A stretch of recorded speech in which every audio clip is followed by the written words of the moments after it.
جو لوگ اعتکاف کرنا چاہتے ہیں اللہ کے گھروں میں، تو وہ 20 رمضان یعنی مغرب کی نماز سے بہت پہلے یعنی افطار سے بہت پہلے ہی اعتکاف کی نیت سے مسجد میں داخل ہو جائیں، کیونکہ 20 رمضان کی افطار کا وقت ہو جائے گا تو اعتکاف کا وقت شروع ہو جائے گا۔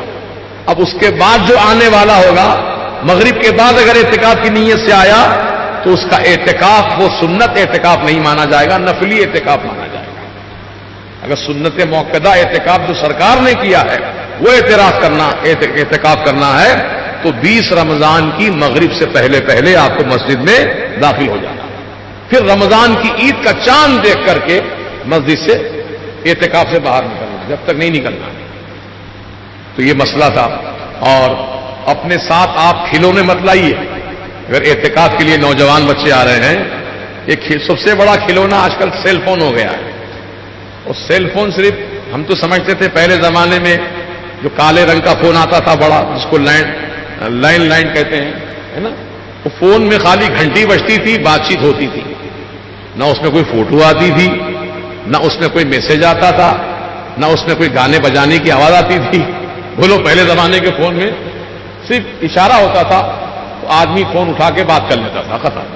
تو آج کے زمانے کے سیل فون کو بھی آپ اسی طرح استعمال کیجئے، صرف بات چیت کیجئے، خیر خیریت پوچھئے، سلام علیکم کیجئے اور اچھی بات کیجئے، فون بند کر دیجئے۔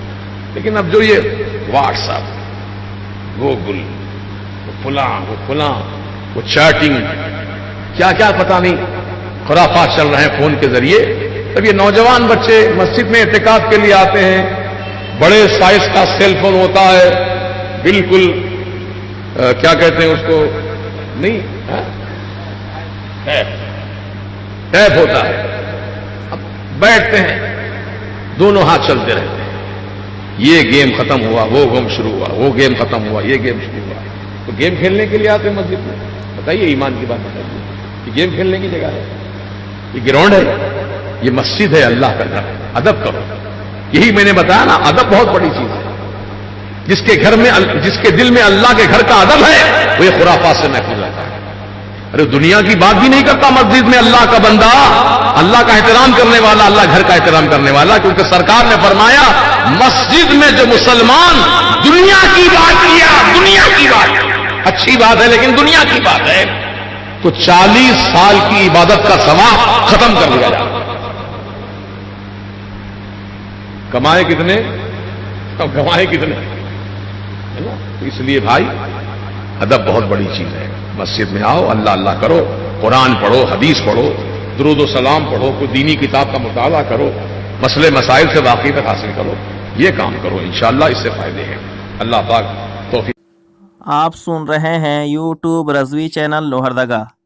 ہمارے یہاں عید الفطر کی نماز میں امام صاحب نے پہلی رکعت میں ثنا کے بعد زائد تکبیر کی جگہ قرات شروع کر دی تھی، پھر پیچھے سے کسی نے ان کو لقمہ دیا تو انہوں نے قرات روک کر پہلے زائد تکبیر ادا کی، پھر اس کے بعد قرات کی اور 2 رکعت ادا کی اور آخر میں سجدے سہو بھی کیا۔ اب سوال یہ ہے کہ قرات نماز میں فرض ہے اور تکبیر واجب، تو کیا قرات سے واپس تکبیر لینا صحیح ہے؟ اور عید کی نماز میں سجدے سہو بھی نہیں ہوتا، پھر بھی انہوں نے سجدے سہو کیا تو کیا نماز ہوئی؟ قرات چھوڑ کر کے تکبیرات زوائد کی طرف لوٹنا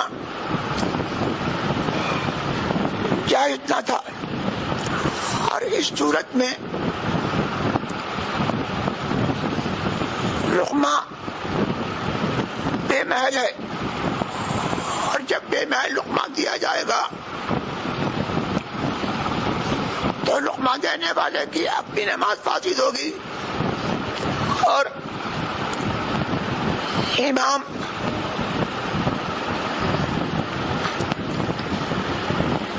اگر اس کا لقمہ لے تو اس کی نماز فاسد ہو جائے گی۔ اگر امام صاحب نے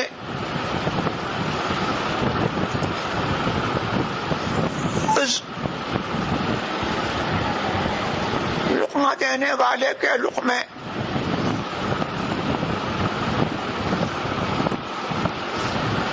جیسے ہی اس نے لقمہ دیا، انہوں نے بے سوچے سمجھے اس کا لقمہ لیا۔ اس صورت میں امام صاحب کی نماز گئی اور سب کی نماز گئی۔ اور اگر انہوں نے کچھ دیر تفکر کیا اور یہ سوچا کہ زائد تکبیرات چھوٹ گئی ہیں، مسئلہ نہ جاننے کی بنا پر وہ قرات چھوڑ کر کے زائد تکبیرات کی طرف لوٹے، تو نماز ہو گئی، بشرطے کہ زائد تکبیرات کے بعد بقدرے فرض قرات کر لی ہو۔ عید کی نماز میں سجدے سہو کرنا یہ تو ہو گیا بچہ،